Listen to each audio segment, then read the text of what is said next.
Madhavam Kunja Bihari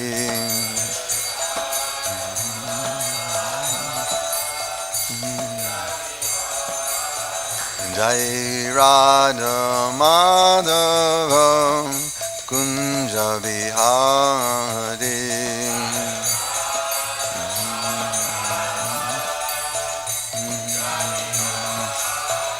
Jai Radha Madhavam Kunja Bihari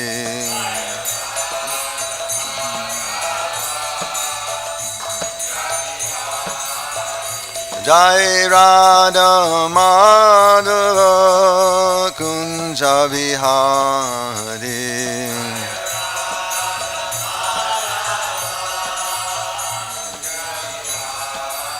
Jai Radha Madhava Kunja Bihari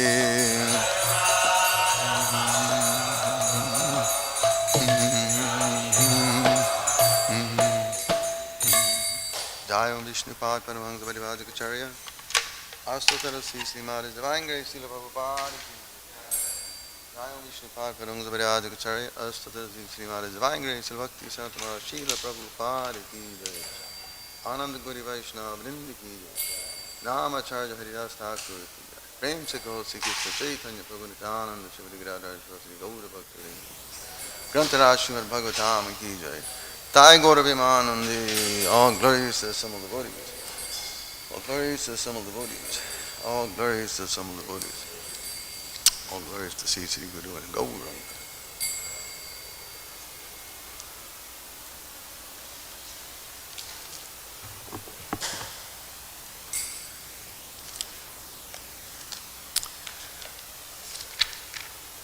Om Namo Bhagavate Vasudevaya.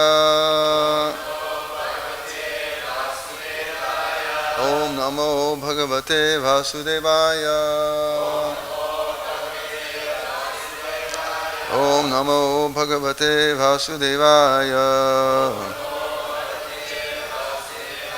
Narayanam Namaskritya Narang Chaiva Naruttamam Deving Saraswatim Vyasam To Jayamudiraye Nasta Prayeshu Bhadreshu Tyam Bhagavata Sevaya Bhagavati Utam Shloke Bhaktir Bhavati Naishtiki. So, reading from Srimad Bhagavatam, 3rd Canto, Chapter 33, entitled Activities of Kapila. Now today we have to cover 3 verses because the first 2 do not have purports. So I'll just read the first 2 and then we'll do the third one together. Text number 23. Jayati Bhagavad Rupam Yadaha Dhyana Gocharam Sutta Prasana Vadhanam Samasta Vyasta Chintaya. Translation. Thereafter, having heard with great eagerness and in all detail from her son Kapiladeva, the eternally smiling personality of Godhead, Devahūti began to meditate constantly upon Viṣṇu, the Viṣṇu form of the Supreme Lord. Text 24 and 25. Bhakti pravaha jogena vairagyena baliyasa yuktanustana jatena yanena brahmahetuna vasudhena tadatmanam atmana vishvato mukam svanubhutya tirobhuta maya guna visheshanam. Translation. She did so with serious engagement in devotional service. Because she was strong in renunciation, she accepted only the necessities of the body. She became situated in knowledge due to the realization of the absolute truth. Her heart became purified. She became fully absorbed in meditation upon the Supreme Personality of Godhead, and all misgivings due to the modes of material nature disappeared. Text number 26. Please repeat. Avasthita-matir. avasthita-matir. bhagavati ātma-saṁśraye. bhagavati ātma-saṁśraye. nivṛtta-jīvāpattitvāt. nivṛtta-jīvāpattitvāt. kṣīṇa-kleśāpta-nirvṛtiḥ. kṣīṇa-kleśāpta-nirvṛtiḥ. brahmaṇy avasthita-matir. bhagavati ātma-saṁśraye. nivṛtta-jīvāpattitvāt. kṣīṇa-kleśāpta-nirvṛtiḥ.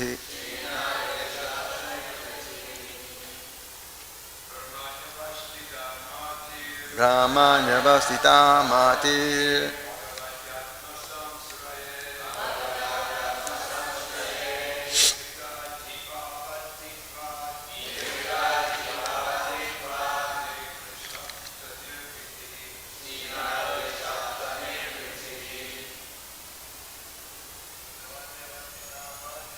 brahmaṇy avasthita-matir.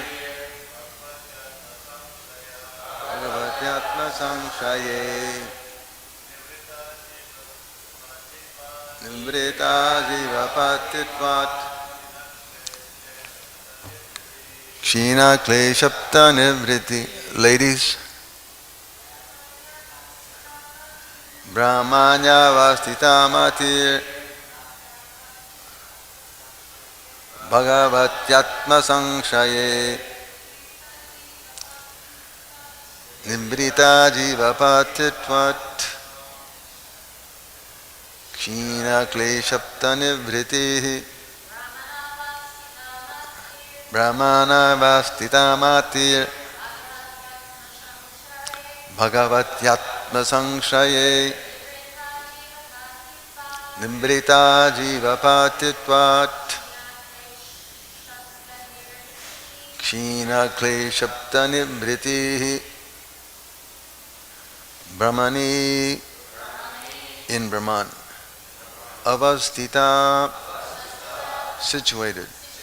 Matiḥ, her mind. Bhagavati, in the Supreme Personality of Godhead. ātma-saṁśraye, residing in all living entities. Nivṛtta, freed. Jīva, of the jīva soul. Āpattitvāt, from the unfortunate condition. kṣīṇa, disappeared. Kleśa, material pangs. Āpta, attained. Nivṛtiḥ, transcendental bliss. This is a really long purport. So we're just going to be able to touch on a few things. It would take days to cover this. It's really incredible. Translation. Her mind became completely engaged in the Supreme Lord, and she automatically realized the knowledge of the impersonal Brahman. As a Brahman realized soul, she was freed from the designations of the materialistic concept of life. Thus, all material pangs disappeared, and she attained transcendental bliss. Purport. The previous verse states that Devahūti was already conversant with the absolute truth. It may be questioned why she was meditating. The explanation is that when one theoretically discusses the absolute truth, he becomes situated in the impersonal concept of the absolute truth. Wow.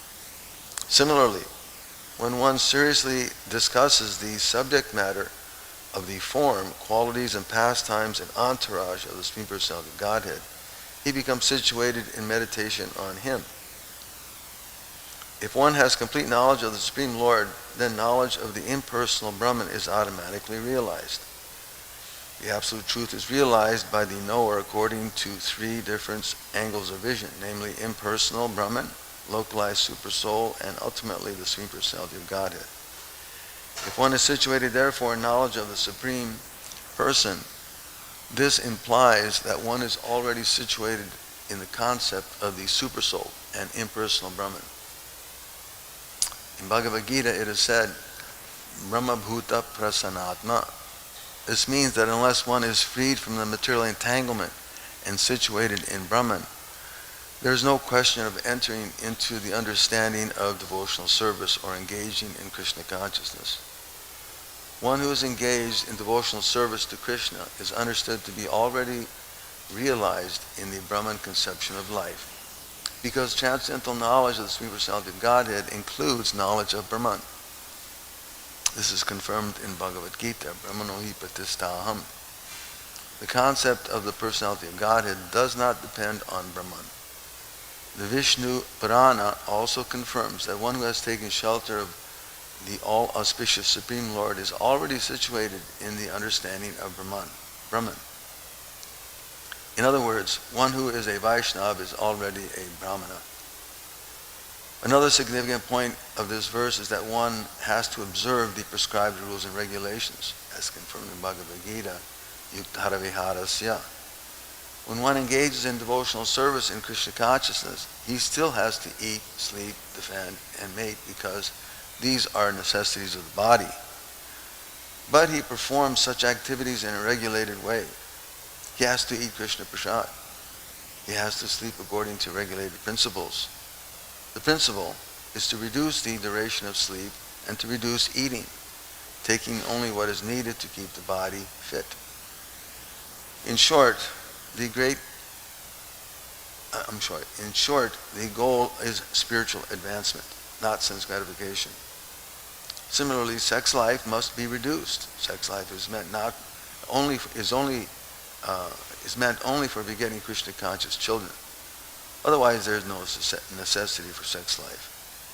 Nothing is prohibited, but everything is made yukta, regulated, with the higher purpose always in mind. By following all these rules and regulations of living, one becomes purified, and all misconceptions due to ignorance become nil. It is specifically mentioned here that the causes of material entanglement are completely vanquished. The Sanskrit statement anartha-nivṛtti indicates that this body is unwanted. We are spirit soul, and there was never any need of this material body. But because we wanted to enjoy the material body, we have this body through the material energy, under the direction of the Supreme Personality of Godhead. As soon as we are reestablished in our original position of servitorship to the Supreme Lord, we begin to forget the necessities of the body, and at last, we forget the body. Wow. Sometimes, in a dream, we get a particular type of body with which to work in the dream. I may dream that I am flying in the sky, or I have gone into the forest, or some unknown place. But as soon as I'm awake, I forget all these bodies. Similarly, when one is Krishna conscious, fully developed, one who is Krishna conscious, fully developed, he forgets all his changes of body. We are always changing bodies, beginning at birth from the womb of our mother. But when we are awakened to Krishna consciousness, we forget all these bodies. The bodily necessities become secondary, for the primary necessity is the engagement of the soul in real spiritual life. The activities of devotional service in full Krishna consciousness are the cause of our being situated in transcendence. The words bhagavati ātma-saṁśraye denote the personality of Godhead as the Supreme Soul, or the soul of everyone. In Bhagavad Gita, Krishna says, Bijam mam sarvabhutanam. I am the seed of all entities. By taking shelter of the Supreme Being by the process of devotional service, one becomes fully situated in the concept of the personality of Godhead. as described by Kapila, madguna shruti matrena. One who is fully Krishna conscious, situated in the personality of Godhead, is immediately saturated with love of God as soon as he hears about the transcendental qualities of the Lord. Devahūti was fully instructed by her son, Kapiladeva, on how to continue or concentrate her mind on the Viṣṇu form in full detail. Following the instructions of her son in the matter of devotional service, she contemplated the form of the Lord within herself with great devotional love. That is the perfection of Brahman realization, or the mystic yoga system, or devotional service. At the ultimate issue, when one is fully absorbed in thought of the Supreme Lord and meditates on Him constantly, that is the highest perfection. Bhagavad confirms that one who is always absorbed in such a way is to be considered the topmost yogi. The real purpose of all processes of devotional realization, transcendental realization, jnana yoga, dhyana yoga, or bhakti yoga, is to arrive at the point of devotional service. If one endeavors simply to achieve knowledge of the absolute truth or the supersoul, but has no devotional service, he labors without gaining the real result. This is compared to beating the husks of wheat after the grains have already been removed. Unless one understands the Supreme Personality of Godhead to be the ultimate goal, it is valueless simply to speculate or perform mystic yoga practice. In the Ashtanga yoga system, the seventh stage of perfection is dhyana. This dhyana is the third stage in devotional service. There are 9 stages of devotional service. The first is hearing, and then comes chanting, and then contemplating. By executing devotional service, therefore, one automatically becomes an expert jnani and an expert yogi. In other words, jnana and yoga are different preliminary stages of devotional service. Devahūti was expert in accepting the real substance. She contemplated the form of Viṣṇu in detail, as advised by her smiling son Kapiladeva. At the same time, she was thinking of Kapiladeva, who is the Supreme Personality of Godhead, and therefore she completely perfected her austerities, penances, and transcendental realization.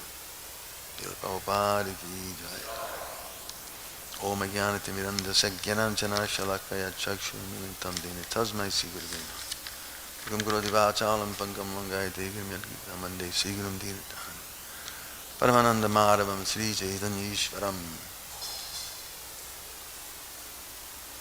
So,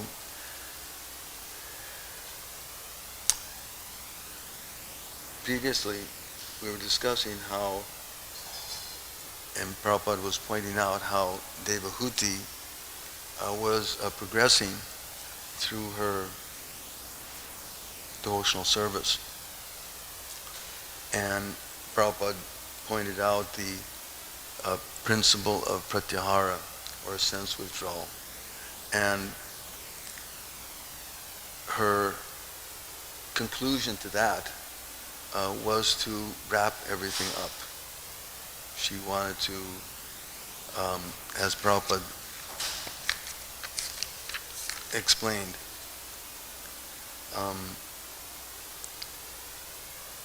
wind up the activities of the senses. So we talked about yama and niyama, the do's and don'ts. Just like there are so many things that we shouldn't do, there's a lot of things that we should do. Prabhupada in a lecture very nicely describes how in the materialists, or sometimes in the other yogic processes, they talk about all the don'ts. Don't do this, don't do, but well, what is the positive? What should you do? And this is being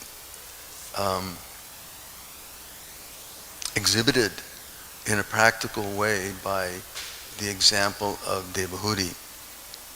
There are certain things that one should refrain from, right? Yama niyama, we should restrain from certain things. We should do certain positive things. One should sit in a particular way. right? The 8 principles of yoga, they're described, their asana, how one should sit properly in a certain place, in a certain direction. You sit on a certain cloth. You begin to focus the eyes in a certain way. Then the breathing happens, and we know from the yogic shastras that there are some 49 life errors, right? 49, I believe. And of those 49, there's 5 principal ones, vayus, the prana, vyana, udana, samana, and apana. And these life errors help to carry the energies throughout the body. And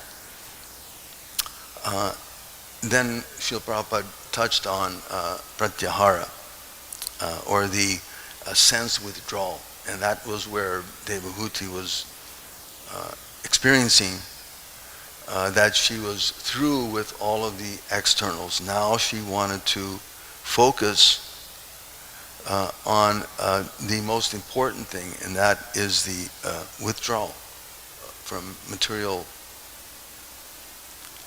activity and involvement.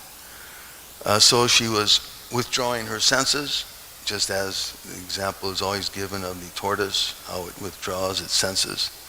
And then now Srila Prabhupada is talking about, or mentions dhyana, or the meditative. Now she's finally getting to a point where she's focusing on the real substance. And after hearing with great eagerness and in detail from her son Kapiladeva, she began to focus. And this is an important point that Srila Prabhupada makes here, that with a great eagerness and detail. Because to practice properly in any work, what to speak of yogic life, one has to be focused. And Krishna says that also, vyavasyatmika buddhi eke ha kuru nandana. The mind has to be very resolute, and the thought is, and the aim is one. We're not interested in so many other diversions, but instead the mind is focused, and what you have to do, and this should be done in great detail. And we all have experienced that when you focus on something in great detail, there's an eagerness, there's a satisfaction that develops from it, right? Acharya Narottam knows he's in the kitchen when he cooks, and he's focused on his cooking. There's a certain enjoyment that comes from it, and the proof of it is in the product. The prasadam is wonderful, it's tasty. It's just very, very practical that when you focus with eagerness and one-pointedness, with determination, the product is very enjoyable. One becomes satisfied, and that is the process of bhakti, right?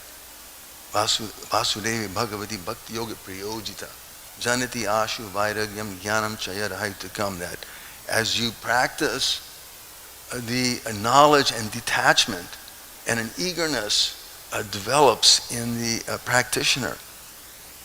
There's a certain satisfaction that has to be there, otherwise how can you go on?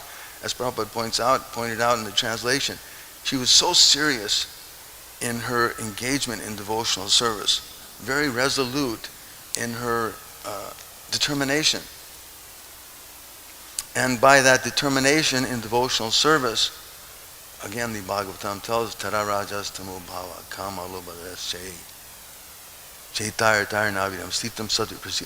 There's a certain establishment. When one is established in devotional service, the effects of the modes of material nature, as Prabhupada pointed out in the purport, in the translation here also, that all these misgivings due to the modes of material nature disappeared.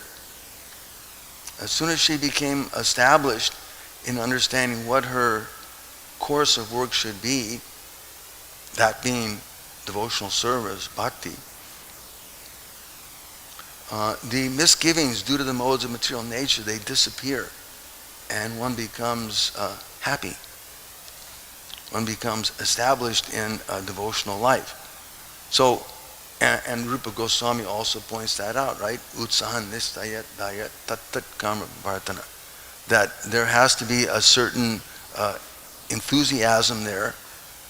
You have to have certain confidence. You have to be patient, certainly, because the results don't happen immediately. But one has to be enthusiastic. If you're not enthusiastic, then how can you, what is the proof of your devotion? It takes enthusiasm. And just like when we have a kirtan and the devotees are enthusiastically chanting, Krishna reciprocates. You feel the pleasure of kirtan and the ecstasy of chanting the holy name in the association of the devotees. Not that we're just off in the woods ourselves behind some tree. We're not liberated and getting some ecstasy. No, it's in the association of the devotees. So that that enthusiasm has to be there. There's a confidence in the practice. Oh, I feel comfortable that this is working. But I also have to understand that it's a process, and Devahūti is showing that by her example. There's a process. She only accepted the necessities of the body. She became situated in knowledge, and that knowledge, it comes by the practice of detachment, Vasudeva bhagavati, janati ashu vairagyam. And the knowledge, it develops in the practice. So, and her heart became purified. She became fully absorbed in meditation upon the personality of Godhead. And then all the misgivings due to the modes of material nature gradually dissipated. And she was very focused. Then finally, Srila Prabhupada is pointing out here again that she became completely engaged in the Supreme Lord. So there's a process that has to take place. And that process is the execution of devotional service. And as Prabhupada points out here in the purport, that when one executes the process of devotional service, automatically all the other processes, karma jnana, are realized. Simply by engaging in the process of devotional service, Bhagavan, Vasudeva, what is that? Brahmeti Paramatmeti, Bhagavan iti subject. As soon as you understand Bhagavan, then the not lesser, but the incomplete realizations of Brahman and Paramatma, they're automatically revealed. It's not that you have to strive separately. Everything is there in the practice of bhakti. And as Prabhupada points out here, if one has complete knowledge of the Supreme Lord, then knowledge of the impersonal Brahman is automatically realized. The absolute truth is realized by the knower according to three different angles of vision, namely impersonal, supersoul, and Supreme Personality.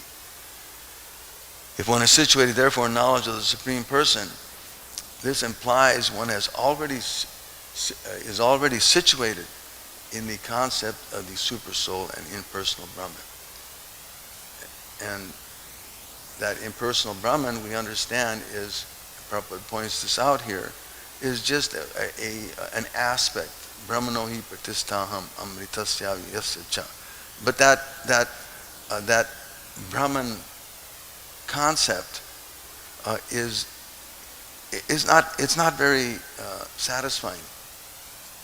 It's not very pleasing, and the example is given there in the Srimad Bhagavatam of great yogis who were very advanced in their practices. Viṣṇu, for instance, was in meditating for 60,000 years or something. Huh? Underwater. Viṣṇu also, he was also meditating for some 50,000 years.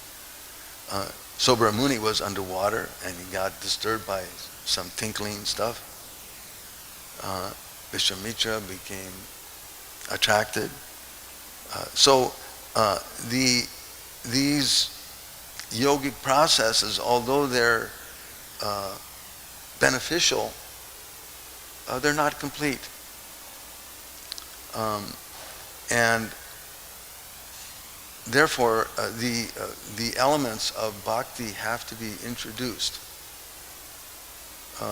Prabhupada points out here that one has to observe the prescribed rules and regulations, for sure. Yukta hara viharasya, yukta cetasa karmasu, yukta swapna vabodhasya, yoga bhavati dukkha. By practicing those rules and regulations, one can mitigate the miseries of the material body. That's okay. You have to regulate the eating, sleeping, mating, defending, all of these things, but they're not complete. All of the anarthas have not been totally dealt with. Tatonartha nivṛtta-jīvāpattitvāt. One has to become freed from those anarthas, and as the Bhagavatam again says, logase janato vidvang chakri shatata sangitam, that the anarthas which are there, which are superfluous, the miseries of this material world are superfluous to the living being, are mitigated by the process of devotional service. But the people, lokase janato vidvang, the general mass of people don't understand that. The general mass of people don't understand that. Therefore, he had to compile the Vedic literatures to give us that information. That's why we have the examples of Srimad Bhagavatam. That's why we have such wonderful descriptions of Devahūti's life, the activities of Prahlad. These are all there to help us understand that there is a positive result, there is a conclusion there is an ultimate goal there in the practice of bhakti, and that ultimate goal is realized. Srila Prabhupada points out here, the Sanskrit statement, anartha nivṛtti, indicates that the body is unwanted. Anartha, right? Anartopasam shakshat. These material bodies are not wanted, but they're given to the living being as a result, by material nature, as a result of his activities. But as soon as one is reestablished, as Prabhupada points out here, in one's position of servitor to the Supreme Personality of Godhead, he begins to forget the necessities of the body. Wow. And at last, he forgets the body. Can you imagine? Right now, we're so consumed by what the body wants. Right? We're thinking, oh, my leg hurts. I can't see very well. Oh, gee, it's almost time for prasadam, etc. So we're consumed by the necessities of the body, agitated by the mind or material nature. The kleśas are there. Klesho digatarastesham avyatta-saktashetasam. The kleśas, the miseries of material life, they're always confounding the living being. And one whose mind is focused on not focused on the personality. Instead, he's focused on the impersonal or the incompleteness. Advancement is very troublesome. It becomes very difficult. As soon as the mind becomes diverted to other things, it becomes very, very difficult. But when you focus on the process of Krishna Bhakti, as Lord Brahma says, what is that? What is that? He mentions in the 10th canto, Shreya Shatim Bhaktim Utasya Devi Bo Klishyantiye Kevala Bodhaya, that the process of bhakti is the best path. These other paths are incomplete. They don't actually address the anarthas that are situated deeply in the consciousness. And again, one is consumed in this bodily concept of life. So unless one comes to the platform of devotional service, and Prabhupada concludes it by describing this word dhyana, which is very important. This dhyana is the third stage in devotional service. And what are the 9 stages? Does anyone know? Shravanam, Kirtan, Viṣṇu Smaranam. Again, contemplating. That's dhyana.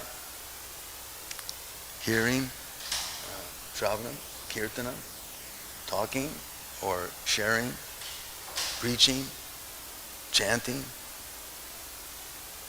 and Viṣṇu Smaranam. It's remembering. So Prabhupada points out here, that is the third stage in devotional service. Just see how the level of devotional service is so profound, is so far beyond these other systems of, the other disciplines of self-realization. They're fine. There's certainly some advancement there, for sure.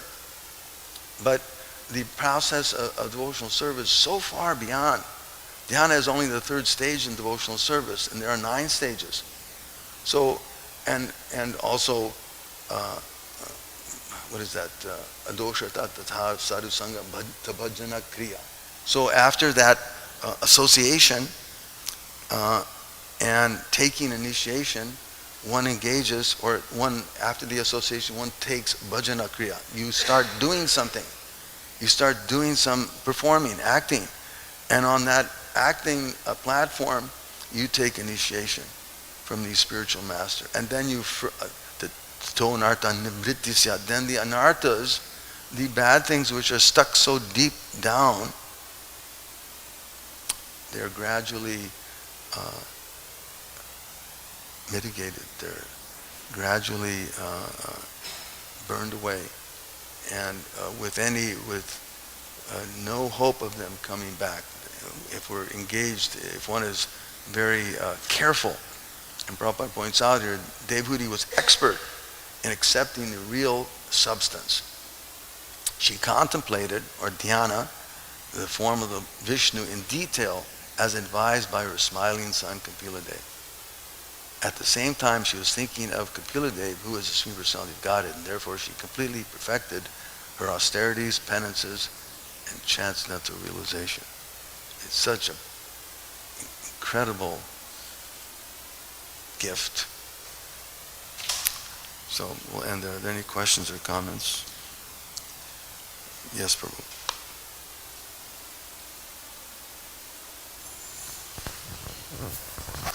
Hare Krishna. So dhyana is, I like that it was clarified that dhyana, which is chapter 6 in the Bhagavad-gita, Dhyana Yoga.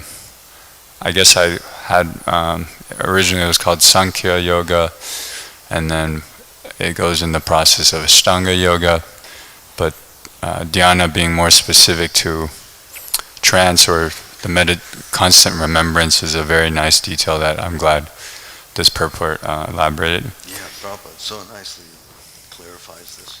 So we often hear that we don't have to go through the other stages of yoga like Ashtanga Yoga, which in the 5th and 6th stage is sense control.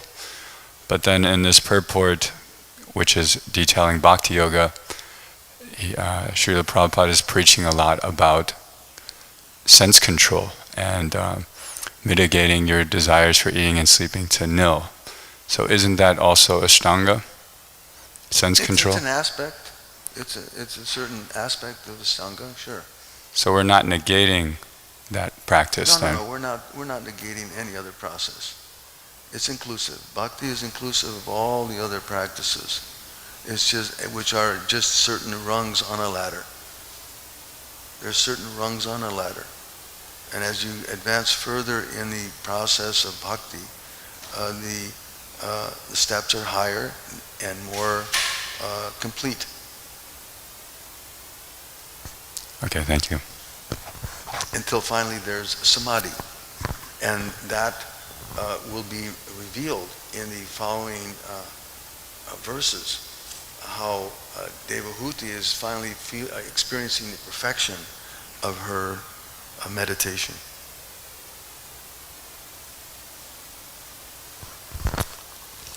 Srila Prabhupada ki jai.